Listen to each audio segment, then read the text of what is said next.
Hello बच्चों, मैं आपका फिजिक्स टीचर वरुण राजपूत। बच्चों, जैसा कि हमने अपनी लास्ट वीडियो में टॉर्क तक अपना डेरिवेशन फिनिश किया था, जिसमें हमने torque acting on a electric dipole placed in uniform electric field derivation को सॉल्व किया था। ओके, चलिए इसके ऊपर आज हम कुछ न्यूमेरिकल्स लेते हैं। ओके, तो याद हो बेटा, लास्ट टॉपिक मैंने आपको टॉर्क बताया था, तो टॉर्क का पहले मैं यहां पे आपके सामने फॉर्मूला लिख रहा हूं, tau is equal to P E sine theta. और ये टॉर्क के फॉर्मूले को वेक्टर के फॉर्मूला अगर लिखोगे तो इसे P क्रॉस E लिखा जाता है। ओके, ये लास्ट टर्म पर हम ऑलरेडी इसे कर चुके हैं। क्लियर? चलिए इसके ऊपर कुछ न्यूमेरिकल्स लेते हैं। सपोज करो आपको एक इलेक्ट्रिक फील्ड दिया हुआ है। ये इलेक्ट्रिक फील्ड जो आपको दिया हुआ है बच्चे, हमें इसकी वैल्यू भी गिवन है। ये आपको गिवन है इसमें 10⁴ न्यूटन पर कूलम। ओके, अब इसमें हमने काम क्या किया, एक इलेक्ट्रिक डायपोल को इलेक्ट्रिक लाइन से थीटा के एंगल पर रख दिया। ओके, तो ये थीटा जो आप देख रहे हो क्वेश्चन में, हमें ये एंगल भी गिवन है। तो क्वेश्चन में आपको क्या क्या गिवन है मैं आपके सामने यहां लिख देता हूं। हमें यहां पर डायपोल और इलेक्ट्रिक फील्ड के बीच का एंगल भी दिया हुआ है और इलेक्ट्रिक फील्ड की वैल्यू भी दे रखी है हमें। क्लियर? और इसके अलावा क्वेश्चन में आपसे कहा गया है इलेक्ट्रिक डायपोल मोमेंट। ओके, यहां आपसे इलेक्ट्रिक डायपोल मोमेंट की वैल्यू कैलकुलेट करने के लिए पूछेगा। तो बच्चे यहां पर इलेक्ट्रिक डायपोल मोमेंट को P से इंडिकेट करते हैं, ये आपसे पूछा जाएगा। अब इसमें हमें एक चीज और दे रखी है, वो है टॉर्क। तो याद रखना, इलेक्ट्रिक डायपोल के ऊपर लगने वाला टॉर्क वो भी हमें गिवन है इसके अंदर, जिसकी वैल्यू है 9 × 10⁻26 न्यूटन मीटर। क्लियर? तो ये जो आपके सामने मैंने डायग्राम और चीजें लिखी हुई हैं, ये सब बच्चे क्वेश्चन है। तो क्वेश्चन में क्या क्या गिवन है वो हमने सामने बोर्ड पर लिख दिया। तो क्वेश्चन बोर्ड में कैसा पूछा जाएगा, देखिए, an electric dipole is placed at 30° angle from the electric field intensity have value 10⁴ newton per coulomb. Okay, and this electric dipole have torque 9 × 10⁻26 Newton meter. So find out the electric dipole moment. तो ये है बच्चे आपके सामने question. अब sir देखो, आप इसमें हमें जो जो गिवन है और जो पूछ रहा है, अब आप टॉर्क का फॉर्मूला लगाना, अपने आप आपका आंसर कैलकुलेट होकर आ जाएगा। तो यहां पर tau equal to Pe sine theta का फॉर्मूला होता है। टो की वैल्यू ऑलरेडी हमें गिवन है 9 × 10⁻26 इज इक्वल टू, बच्चे P की वैल्यू आपसे पूछी गई है।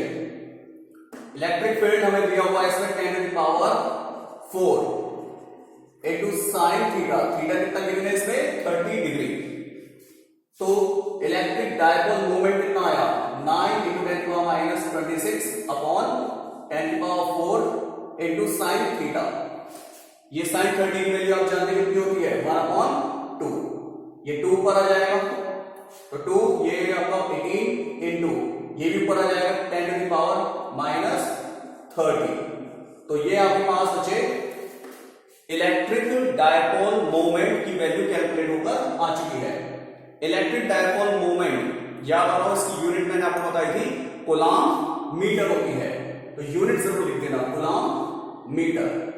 तो ये आपके सामने इलेक्ट्रिक डायपोल मोमेंट कैलकुलेट होकर आ गया है। तो इस टाइप के क्वेश्चन आपसे पूछे जा सकते हैं, तो आपको बेसिक पता होना जरूरी है कि फॉर्मूला। ओके, तो रिलेटेड फॉर्मूले में ये क्वेश्चन कैसे करना है, पहले हमें इसके अंदर वैल्यूज जो गिवन है वो नोट कर लो and then related formula apply कर लो। ओके, तो चलिए इसमें एक क्वेश्चन और देते हैं हम।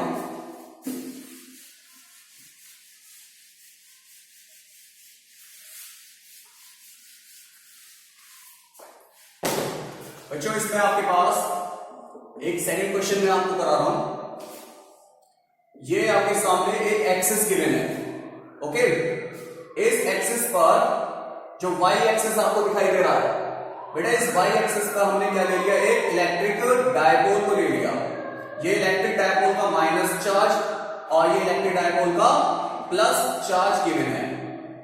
इन पोजीशन को बच्चे मैं A और B से इंडिकेट कर रहा हूं, क्लियर। तो इलेक्ट्रिक डायपोल आप जानते हो जिसमें एक माइनस का चार्ज और दूसरा प्लस चार्ज होता है। Both equal and opposite charge separated by some distance apart is known as electric dipole। तो ये जो इलेक्ट्रिक डायपोल है बच्चे, अभी क्वेश्चन के अकॉर्डिंग ए बी पोजीशन में रखा हुआ है। अब हमने काम क्या किया, इस डायपोल को घुमाना स्टार्ट किया और 120 डिग्री एंगल घुमा के इसकी न्यू पोजीशन देखिए, ये न्यू पोजीशन इसकी सी डी बन जाएगी।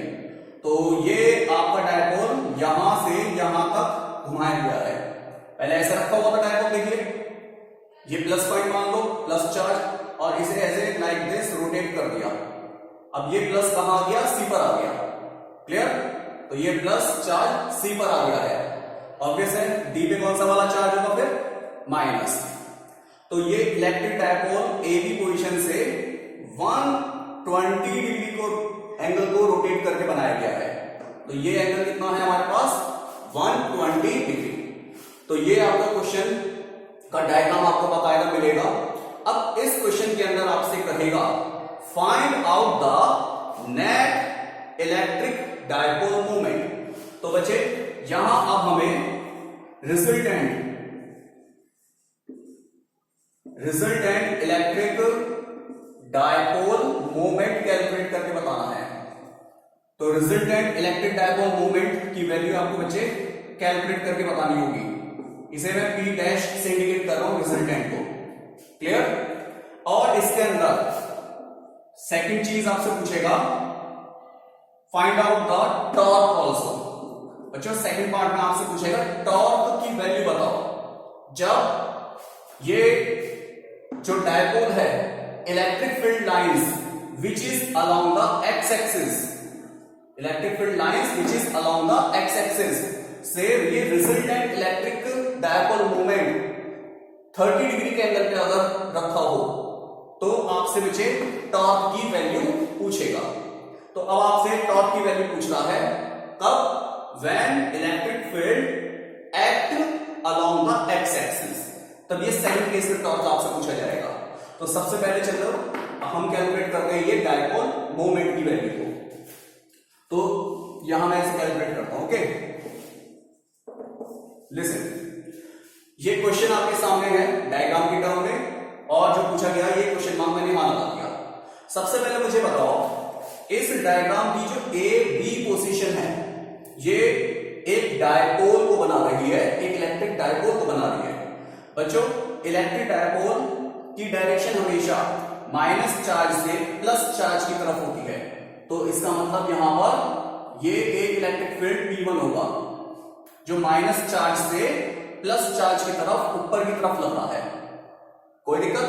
तो ए बी पोजीशन में जब डायपोल रखा हुआ था तब इसका डायपोल मोमेंट बचे बी से ए की तरफ जाएगा P1, क्लियर। अब यहां पर जब ये सी डी पोजीशन में डायपोल घूम गया तो सेम डायपोल मोमेंट की डायरेक्शन हमेशा माइनस से प्लस की तरफ होती है। तो यहां पे डायपोल मोमेंट कहां की तरफ जाएगा, सी डी पोजीशन में डी से सी की तरफ। तो ये जाएगा इधर की तरफ बच्चे, इधर की तरफ जाएगा P2। तो ये डायपोल की जो सेकंड पोजीशन थी सी डी, तो सी डी के दौरान इलेक्ट्रिक डायपोल मोमेंट की डायरेक्शन ये P2 है, ओके। तो ये दो वेक्टर्स हैं, क्योंकि आप जानते हैं डायरेक्शन जिसमें होती है वो वेक्टर होते हैं। तो बच्चे आपके पास ये दो वेक्टर, एक P1 और दूसरा P2 आ चुका है। ये डायग्राम के अंदर ए बी और सी डी पोजीशन पर जब डायपोल रखा था उसके डायपोल मोमेंट P1 और P2 बच्चे हमारे पास आ चुके हैं। इन दोनों डायपोल मोमेंट के बीच का एंगल 120 डिग्री है। तो बच्चे ये एंगल कितना है आपके पास, 120 डिग्री। सीधी बात है, दो वेक्टर्स का जो रिजल्टेंट होता है वो रिजल्टेंट हमेशा दोनों वेक्टर के बीच में से जाएगा।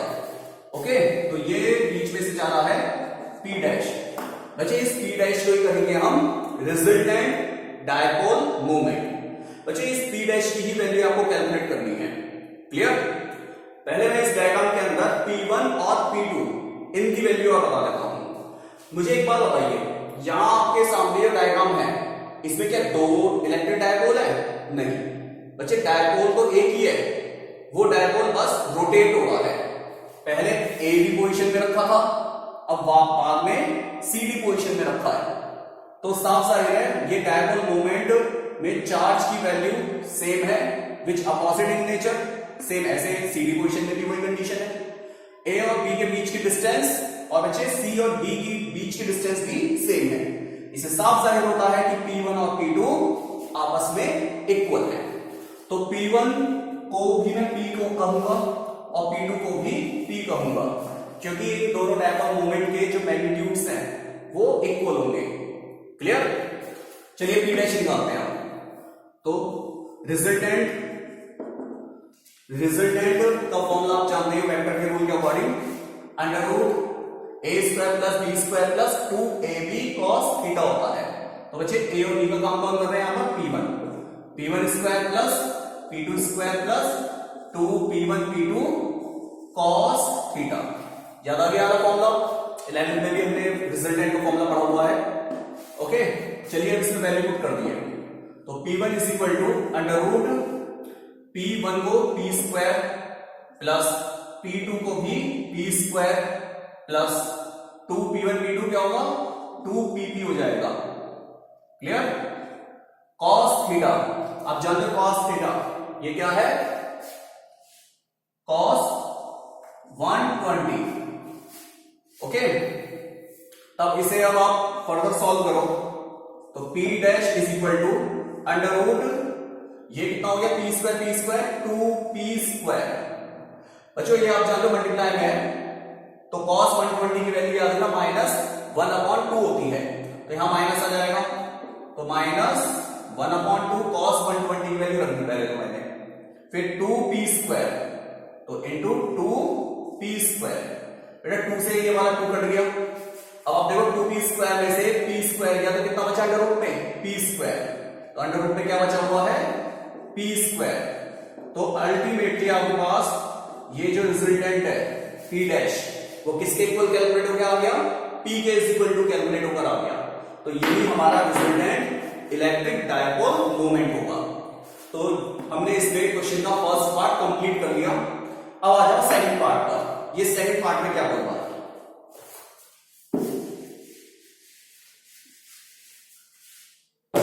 जैसे बच्चे सेकंड पार्ट के अंदर आपसे कहा गया है टॉर्क कैलकुलेट करो। टॉर्क जब electric field lines x axis के अलोंग हो। तो बच्चे ये तो आप जानते हैं एक्स एक्सिस है, एक्स एक्सिस के अलोंग क्वेश्चन के अंदर बोला जाएगा बताएगा electric field line x axis के अलोंग है। तो अब आप ये देखिए टॉर्क निकालते किसके बीच में है? मैं थोड़ा आपको फॉर्मूला बताऊं बेटा। Tau equal to P E sine theta. Sine theta, P और E के बीच में एंगल होता है ये थीटा। अब E आप जानते हो इलेक्ट्रिक फील्ड एक्स एक्सिस में दे रखा है आपको ये, और P which is a resultant dipole moment, जो P1 और P2 का बच्चे क्या है? रिजल्टेंट। P1 P2 का रिजल्टेंट कौन है? P। तो P यहां से लाइक दिस इस प्रकार जा रहा है P डैश। तो ये P डैश क्या है? रिजल्टेंट है। ओके, अब हमें इन दोनों के बीच का एंगल थीटा चाहिए, तभी तो टॉर्क कैलकुलेट कर पाओगे, क्योंकि आपके पास रिजल्टेंट डायपोल मोमेंट ये तो P का काम कर रहा है और इलेक्ट्रिक फील्ड एक्स एक्सिस में वो E हो गया, और रिजल्टेंट डायपोल मोमेंट और इलेक्ट्रिक फील्ड के बीच का एंगल तो थीटा हमें यूज करना है टॉर्क के लिए। तो बच्चे थीटा कैसे कैलकुलेट करोगे? सबसे पहले मुझे एक बात बताइए, ये पूरा एंगल कितना है? 120। क्लियर? ये वाला एंगल कितना होगा? 90। तो सीधी बात है ये वाला एंगल पूरा कितना है? ये 90 है। ओके, ये रिजल्टेंट मैं आपको एक बात और बताऊं, ये रिजल्टेंट P1 और P2 ये दोनों के दोनों आपस में इक्वल है, P1 और P2, और ये जब दो वेक्टर आपस में बच्चे इक्वल होते हैं उनका रिजल्टेंट ठीक बीच में से जाता है, तो साफ जाहिर ये वाला एंगल कितना है 60 और ये वाला एंगल भी कितना होगा 60 ही होगा। ओके, ये मैथ्स का रूल होता है। तो अब आप ये बताओ, ये वाला एंगल पूरा 90 है ये, और ये एंगल जो बना ये कितना बना, ये 60 बना, तो ये बताइए बचा हुआ फिर थीटा कितना हुआ, ये बचा हुआ थीटा कितना बचेगा 30 डिग्री। तो साफ जाहिर है डायपोल मोमेंट और इलेक्ट्रिक फील्ड के बीच में एंगल कितना बचेगा थीटा 30 डिग्री, तो यहां पे 30 डिग्री रख देना। तो tau is equal to P, ये रिजल्टेंट था P डैश, और P डैश की वैल्यू किसके इक्वल है, P के इक्वल है, तो मैंने इसे P लिख दिया। इलेक्ट्रिक फील्ड क्वेश्चन में E ही दिया हुआ है तो E का E ही रख देना, इनटू साइन थीटा, थीटा कितना है 30, तो टॉर्क हमारे पास कैलकुलेट होकर आ गया PE/2, क्योंकि सब जानते हैं साइन 30 की वैल्यू 1/2 होती है। तो ये काफी अच्छा क्वेश्चन था, बोर्ड में ये क्वेश्चन 2 बार आ चुका है, बहुत अच्छा क्वेश्चन है, इसकी प्रैक्टिस जरूर करना। ओके, तो मैंने आपको बेटा टॉर्क के फॉर्मूले tau is equal to PE sine theta पर 2 क्वेश्चन करा दिए। ओके, इसके अलावा अब हम इसके आगे का टॉपिक पढ़ने वाले हैं जिसे कहते हैं work done to rotate electric dipole in uniform electric field. Okay, तो चलिए नेक्स्ट डेरिवेशन करते हैं इसके बाद हम।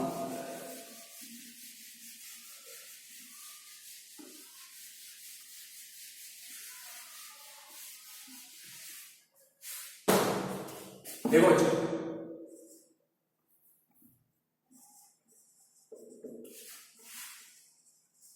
Work done to rotate electric dipole in uniform electric field, in uniform electric field. Okay, तो यहां आपके पास सपोज करो बेटा एक यूनिफॉर्म इलेक्ट्रिक फील्ड गिवन है। इस यूनिफॉर्म इलेक्ट्रिक फील्ड के अंदर एक डायपोल रखा हुआ है -q और +q, ये अभी इसकी A B पोजीशन है। क्लियर? ये डायपोल बच्चे अभी इलेक्ट्रिक फील्ड लाइंस के द्वारा θ1 का एंगल बना रहा है। ओके, तो ये डायपोल जो -q+q A B पोजीशन पे रखा है इलेक्ट्रिक लाइन से θ1 के एंगल पे रखा हुआ है। अब इसको θ1 एंगल से और ज्यादा जब हमने रोटेट करा तो अब ये अपनी न्यू पोजीशन पर आ जाएगा। तो यहां अब हमने इसको और रोटेट कर दिया लाइक दिस, तो ये डायपोल -q+q एक न्यू पोजीशन पर आ गया बच्चे, जिसका नाम मैं लिख रहा हूं CD। तो ये न्यू पोजीशन बन गई इसकी CD। तब हॉरिजॉन्टल से ही इसका एंगल बनाया जाता है, याद रखना एंगल हमेशा हॉरिजॉन्टल से लेना है इलेक्ट्रिक फील्ड से। तो ये जो न्यू पोजीशन है CD, तो बच्चे CD का जो एंगल होगा वो कितना हो जाएगा, फिर θ2 हो जाएगा। तो हॉरिजॉन्टल से अब ये न्यू पोजीशन तक का एंगल कितना होगा θ2, तो ये पूरा इलेक्ट्रिक फील्ड लाइन से ही एंगल बनाया जाएगा θ2। तो बच्चे ये जो इनके बीच का डिफरेंस है ये वाला, इसे कहा जाता है डिस्प्लेसमेंट। तो यहां पर इनिशियल पोजीशन से ये वाली पोजीशन तक आने में कितना एंगल घुमा, ये वाला ये घूमेगा बच्चे θ2 - θ1, जिसे मैं dθ से इंडिकेट कर रहा हूं। ओके, तो ये मैं आपका इसको dθ से इंडिकेट करूंगा, ये कहलाएगा डिस्प्लेसमेंट। ओके, तब याद रखना जब भी किसी डायपोल के ऊपर बच्चे टॉर्क लगने से, टॉर्क एक कपल ऑफ फोर्स होता है, क्लियर? तो जब किसी डायपोल के ऊपर टॉर्क लगने से उसमें डिस्प्लेसमेंट हो जाए तो वर्क डन रिड्यूस होता है, क्योंकि बच्चे work done equal to force into displacement होता है। तो ऑब्वियस है रोटेशन की कंडीशन में वर्क डन का फॉर्मूला टॉर्क इनटू डिस्प्लेसमेंट होगा, क्योंकि टॉर्क भी एक वर्क डन ही, टॉर्क भी एक फोर्स ही है जिसका दूसरा नाम कपल ऑफ फोर्स होता है। तो बच्चों वर्क डन का फॉर्मूला अब हम लगाने वाले हैं यहां पर वर्क डन। तो वर्क डन कैसे निकालोगे? याद हो 11th में एक फॉर्मूला आपको बताया गया था वर्क डन का, जब कोई बॉडी अपने एक्सिस पे रोटेट करती है तब उसके वर्क डन का फॉर्मूला होता है dw equal to tau into D theta. ये वर्क डन का फॉर्मूला होता है when a body rotate about its axis. याद आ गया फॉर्मूला? थोड़ा सा और मैं आपको इलैबोरेट कर दूं। बच्चे जब कोई बॉडी याद हो सीधे सीधे चलती है मास की बॉडी, तब उसका वर्क डन होता है फोर्स इनटू डिस्प्लेसमेंट। बॉडी पे फोर्स F लगा और वो खिसक गई यहां से यहां तक आ गई, तो फोर्स की डिस्प्लेसमेंट में मल्टीप्लाई कर दो तो ये वर्क डन कहलाता है बच्चे लीनियर वर्क डन। लेकिन जब कोई भी बॉडी अपने एक्सिस के अबाउट रोटेट करती है, जब कोई भी बॉडी अपने एक्सिस के अबाउट रोटेट करती है, जैसे पंखा अपने एक्सिस के अबाउट रोटेट करता है, तब बच्चे वर्क डन का फॉर्मूला टॉर्क इनटू डिस्प्लेसमेंट होता है। ओके, कंपेयर करके देख सकते हो, ये भी वर्क डन, ये भी वर्क डन। ये है लीनियर फोर्स और ये है a couple of force. Okay, ये डिस्प्लेसमेंट, लीनियर डिस्प्लेसमेंट और ये एंगुलर डिस्प्लेसमेंट। क्लियर हो गया फॉर्मूला? अब इसमें वैल्यू पुट करते हैं हम। Listen, dw is equal to tau. अच्छा, टॉर्क का फॉर्मूला आपको अभी प्रूफ करवाया था मैंने, PE साइन थीटा होता है इनटू डी थीटा। क्लियर? अब ये जो आपके पास फॉर्मूला आ चुका है PE sine theta into D theta. अब इसके अंदर बच्चे दोनों तरफ क्या कर देना हमें? इंटीग्रेशन, क्योंकि ये जो आपके पास वर्क डन है ये काफी स्मॉल वर्क डन है। अब हमें इसमें टोटल वर्क डन लेना होगा, तो टोटल वर्क डन सब जानते हैं। टोटल वर्क डन के केस में हमें क्या करना होगा? दोनों तरफ इंटीग्रेशन, बोथ साइड। तो बच्चे यहां इंटीग्रेशन कर देना, ये इंटीग्रेशन का सिंबल है, 11th क्लास में भी ओके मैथमेटिकल टूल्स में सिखा चुका हूं। तो ये वर्क डन का फॉर्मूला, इसकी लिमिट 0 से W जाएगी, P और E बाहर आ जाएंगे। क्लियर? यहां आप sine theta into D theta. Okay, यहां पर ये एंगल बेटा इनिशियल कंडीशन में कितना था? θ1। बाद में रोटेट होकर एंगल कितना हो गया? θ2। तो लिमिट कितनी होगी? θ1 से θ2, ये लिमिट होगी इसकी। ओके, तो अब साइन थीटा का इंटीग्रेशन करते हैं। तो आप जानते हैं साइन थीटा का इंटीग्रेशन, पहले तो dw का इंटीग्रेशन तो w भी हो जाएगा और लिमिट अप्लाई करके अपर माइनस लोअर w भी रहेगा, PE। अब आप जानते हो साइन थीटा का इंटीग्रेशन, ये ऑलरेडी आपको छोटी 11th क्लास में पढ़ाया जा चुका है बेटा। साइन थीटा का इंटीग्रेशन माइनस कॉस थीटा होता है। ओके, तो माइनस कॉस थीटा, लिमिट θ1 से θ2।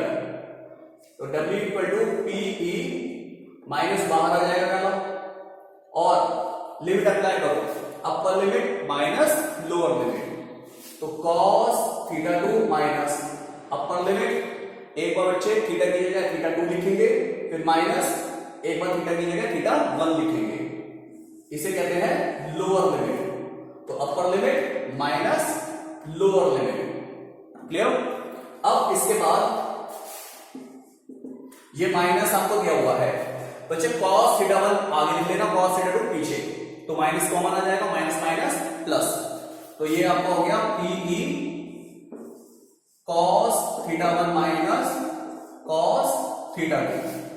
ये आपके पास फाइनली वर्क डन का डेरिवेशन प्रूफ होके आ चुका है। Okay, this is a work done to rotate electric dipole in uniform electric field. Clear? अब इसके कुछ नोट हैं, मैं वो आपको नोट बता देता हूं इसमें। बच्चों एक बात याद कर लेना, अगर θ1 ओके, अगर θ1 को यहां पर 0 कर दिया जाए और θ2 को θ कर दिया जाए, तब क्या केस बनता है? θ1 बच्चे 0 कर दो और θ2 को क्या ले लेना? θ ले लेना, कोई एंगल। तो इसका डायग्राम कैसा बनेगा देखिए, ये इलेक्ट्रिक लाइंस हैं जिसको E से इंडिकेट करा गया है। अच्छा, θ1 अगर 0 कर दिया जाए तो इनिशियल कंडीशन A B, जिसमें θ1 इलेक्ट्रिक लाइन से एंगल बनना है, तो ये θ1 अगर 0 हो जाएगा तो इलेक्ट्रिक डायपोल इलेक्ट्रिक फील्ड के पैरेलल हो जाएगा। तो इसका मतलब डायपोल अभी कैसा रखा हुआ है, डायपोल अभी लाइक दिस पैरेलल रखा हुआ है इलेक्ट्रिक फील्ड लाइंस के, और यहां पर माइनस क्यू और ये प्लस क्यू है, जिसकी वजह से इलेक्ट्रिक डायपोल मोमेंट की डायरेक्शन ही बच्चे माइनस से प्लस की तरफ जा रही है, इलेक्ट्रिक फील्ड की डायरेक्शन में ही जा रही है। सही है। अब थीटा 2 जैसे ही थीटा करा, तो इसका मतलब यहां से ये अब घूमना चालू होगा। अब इसका जो एंगल बना माइनस क्यू प्लस क्यू में, ये एंगल ये वाला कितना कहलाएगा, थीटा। तो ये केस जो आपके सामने दिखाई दे रहा है बच्चे, इसका डायग्राम ये वाला है। तब वर्क डन के फॉर्मूले में यहां वैल्यू पुट कर देना, तो W equal to P E cos theta 1 0, बच्चे कॉस 0 1 होता है, तो 1 माइनस कॉस थीटा। क्लियर, ये आपके पास एक फॉर्मूला बनकर आ गया। ओके, तो ये फर्स्ट केस जो नोट मैंने आपको बताया इसके अकॉर्डिंग वर्क डन का फॉर्मूला है। अब इसका एक सेकंड नोट और है, वो और देखते हैं।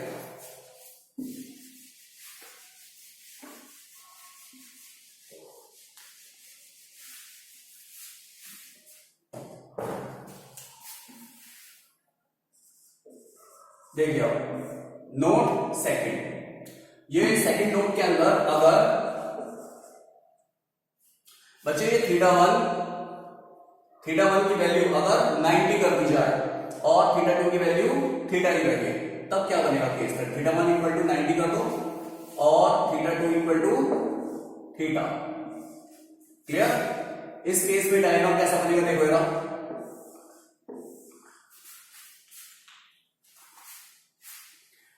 ये आपके पास सपोज करो डायपोल ऑलरेडी इलेक्ट्रिक लाइन से पहले से ही 90 के एंगल पे रखा हुआ है। ये इलेक्ट्रिक लाइन से कितने एंगल पर है, 90 के एंगल पर है। थीटा 1 इक्वल टू कितना है, 90।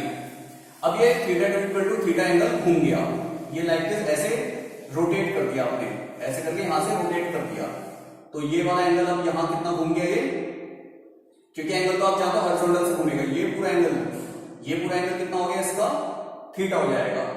तो ये new position minus Q plus Q है, और एंगल हमेशा मैंने आपको बताया था बच्चे इलेक्ट्रिक फील्ड लाइन हॉरिजॉन्टल से लिया जाता है, तो न्यू पोजीशन का एंगल कितना हो गया, ये पूरा घूम के थीटा एंगल हो गया। तब वर्क डन का फॉर्मूला क्या बना, वैल्यू पुट करो, W equal to P E cos theta 1 90 minus cos theta 2 theta. अच्छा कॉस 90 आप जानते हैं 0 होता है, तो W इक्वल टू कितना आ गया, माइनस बाहर आ जाएगा, minus P E cos theta. Clear, तो ये सेकंड नोट है। तो ये टॉपिक काफी इंपॉर्टेंट टॉपिक था, ऑलरेडी ये ही डेरिवेशन आपका 2 साल पहले जो आपका 2 साल पहले क्या 2019 का एग्जाम हुआ था, तो बच्चे 2019 के एग्जाम में ये डेरिवेशन आ चुका है। ओके, अब हम इसके ऊपर ये जो केस मैंने आपको बताया दोनों, इनके ऊपर कुछ क्वेश्चन देखते हैं कैसे आते हैं।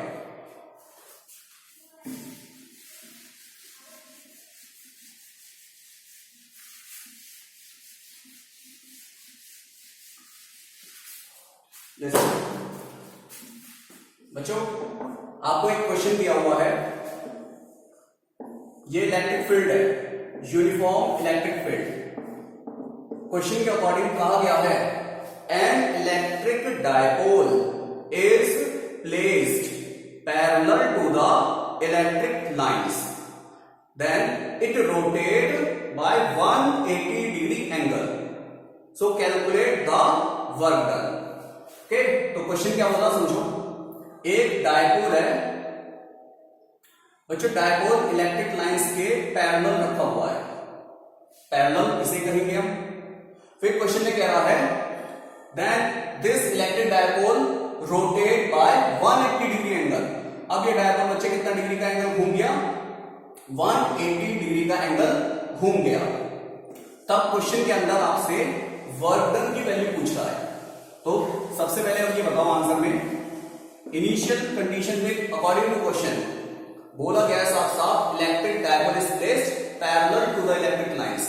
यहां एंगल थीटा 1 इक्वल टू 0 बोलेगा नहीं, समझना आपको है, पैरेलल जब भी रखा हो इलेक्ट्रिक डायपोल इलेक्ट्रिक लाइंस के पैरेलल जब भी रखा हो तो एंगल थीटा 1 हमेशा बच्चे 0 ही होगा। अब क्वेश्चन में कह रहा है then it rotate by 180 degree angle, तो बाद में कितना एंगल घूम गया, 180 डिग्री एंगल घूम गया डायरेक्ट, तो θ2 हो जाएगा 180। तब क्वेश्चन में आपसे वर्क डन की वैल्यू पूछ रहा है। फॉर्मूला आप जानते हैं PE cos θ1 minus cos θ2, value put कर देना आप यहां पर, तो PE cos 0 माइनस cos 180। सब बच्चे आते हैं इसमें, cos 0 1 होता है माइनस, और cos 180 माइनस 1 होता है, तो माइनस माइनस प्लस, तो कितना हो गया 1/2। तो फाइनल आंसर आपके पास वर्क डन कितना आ गया यहां पर 2PE। क्लियर? तो काफी आसान क्वेश्चन है वाला। ओके, इस टाइप के क्वेश्चन सबसे ज्यादा पूछे जाते हैं एग्जाम में। अब इसके अंदर आपसे एक और क्वेश्चन पूछ सकता है जिसमें आपसे स्टेबल और अनस्टेबल के बारे में कहा जाएगा। तो अब देखो डायपोल इलेक्ट्रिक फील्ड में स्टेबल और अनस्टेबल कब होता है।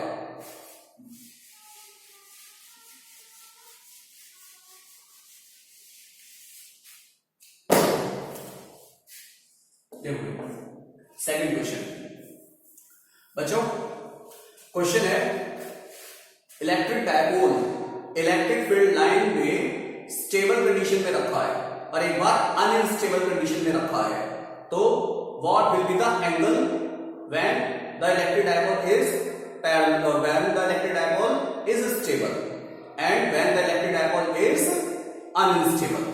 तो बच्चे मैं आपको बता दूं, ये इलेक्ट्रिक फील्ड लाइंस हैं।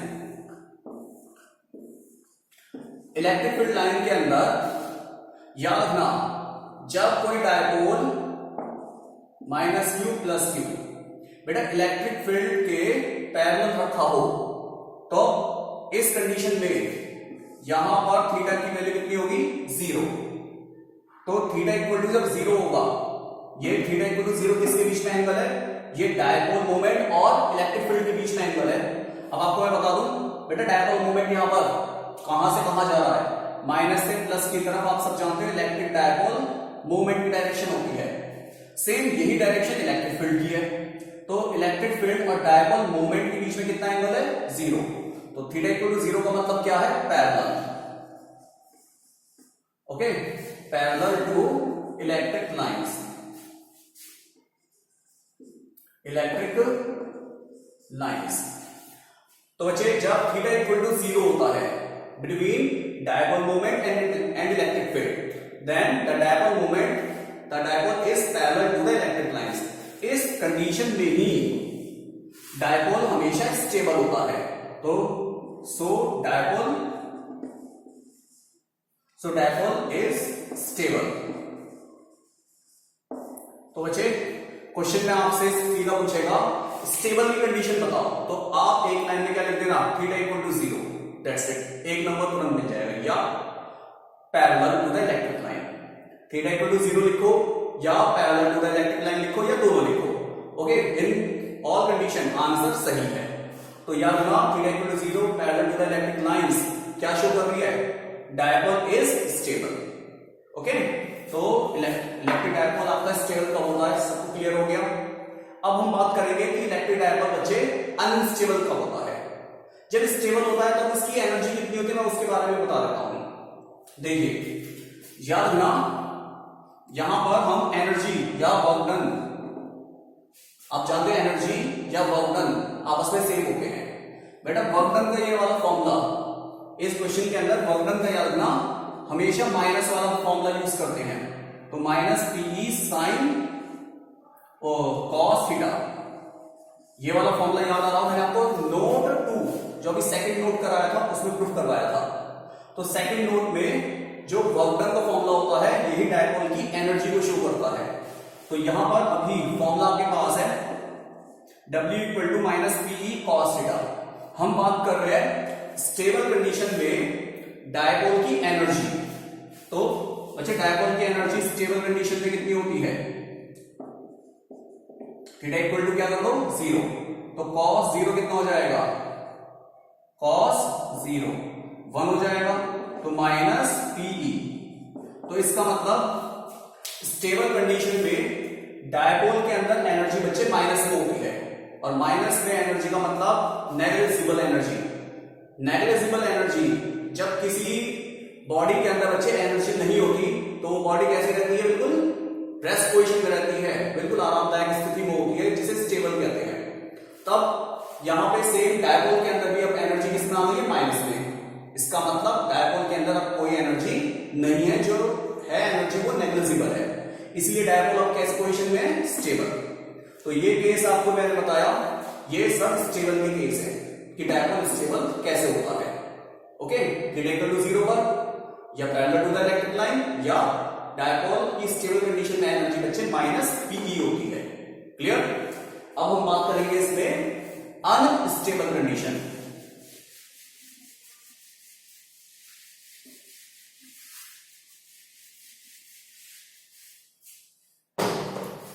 लिसन बच्चों, इसी के अंदर सेकंड पार्ट, इससे पहले वाला वो फर्स्ट पार्ट ले सकते हो। मैं अब बात कर रहा हूं अनस्टेबल। डायपोल अनस्टेबल कब होता है? ये इलेक्ट्रिक फील्ड लाइंस हैं, याद रखना, इलेक्ट्रिक फील्ड लाइंस के अंदर कोई डायपोल अगर एंटी पैरेलल रखा है, उल्टा रखा है, मतलब प्लस लेफ्ट साइड में और माइनस राइट साइड में, तो ये पोजीशन क्या है, डायपोल की anti parallel to the electric line है। कैसे? आप जानते हो इलेक्ट्रिक फील्ड को बच्चे राइट साइड में लगा है, जबकि इलेक्ट्रिक डायपोल मोमेंट माइनस से प्लस की तरफ लगता है, जो लेफ्ट साइड में लगा हुआ है। तो यहां इलेक्ट्रिक डायपोल मोमेंट आप देख सकते हो माइनस से प्लस की तरफ लेफ्ट साइड पे है। तो साफ साफ दिखाई दे रहा है इलेक्ट्रिक डायपोल मोमेंट और इलेक्ट्रिक फील्ड एक दूसरे के एंटी पैरेलल है। तो अनस्टेबल की कंडीशन में याद रखना बच्चे, एट अनस्टेबल, अनस्टेबल की कंडीशन में P और E के बीच में याद रखना बच्चों 180 डिग्री का एंगल होता है, 180 डिग्री का एंगल होता है, जिसे हम एंटी पैरेलल भी कहते हैं, एंटी पैरेलल भी कहते हैं। तो अगर आपसे कोई कहे अनस्टेबल कंडीशन क्या होती है, तो आप क्या लिखोगे, एक लाइन में सीधा थीटा इक्वल टू 180 डिग्री या एंटी पैरेलल, दैट्स इट, एक नंबर मिल जाएगा तुरंत। अब क्वेश्चन होता है अनस्टेबल कंडीशन में डायपोल के अंदर एनर्जी कितनी होती है। तो बच्चे मैं आपको बताऊं, एनर्जी वर्क डन के इक्वल है, और यहां पर हम डायपोल का वर्क डन का formula minus P E cos theta का इस्तेमाल करते हैं। याद है, ये सेकंड नोट में आपको मैंने प्रूव करवाया था। बेटा थीटा इक्वल टू 180 रख दो, तो cos 180, cos 180 माइनस 1 होता है, तो माइनस माइनस प्लस, तो कितना आ गया, प्लस पीई। तो अब ये देखो, यहां डायपोल के अंदर जो वर्क डन है, जिसे हम एनर्जी कहते हैं, वो बच्चे प्लस में है, और प्लस में जब किसी बॉडी में एनर्जी होती है तो वो बॉडी बच्चे अनस्टेबल होती है, वो बॉडी मूवेबल होती है, क्योंकि उसमें ताकत आ गई है, उसमें एनर्जी आ गई है। अगर हम खाना खा लें, हमारे अंदर एनर्जी आ जाए, तो हम भागने दौड़ने लगेंगे, हम अनस्टेबल कहलाएंगे उस कंडीशन में। तो सेम डायपोल के अंदर एनर्जी प्लस में होने की वजह से डायपोल क्या रहेगा, अनस्टेबल रहेगा। Is that clear? तो ये अभी तक मैंने आपको ये टॉपिक बताया बच्चों, ये work done to rotate electric dipole in uniform electric field के बारे में बताया, और उसके ऊपर कुछ क्वेश्चंस बताए। ओके, बाकी जो लेक्चर है वो आपको मैं अगली वीडियो में बताऊंगा। तब तक के लिए ओके, बाय।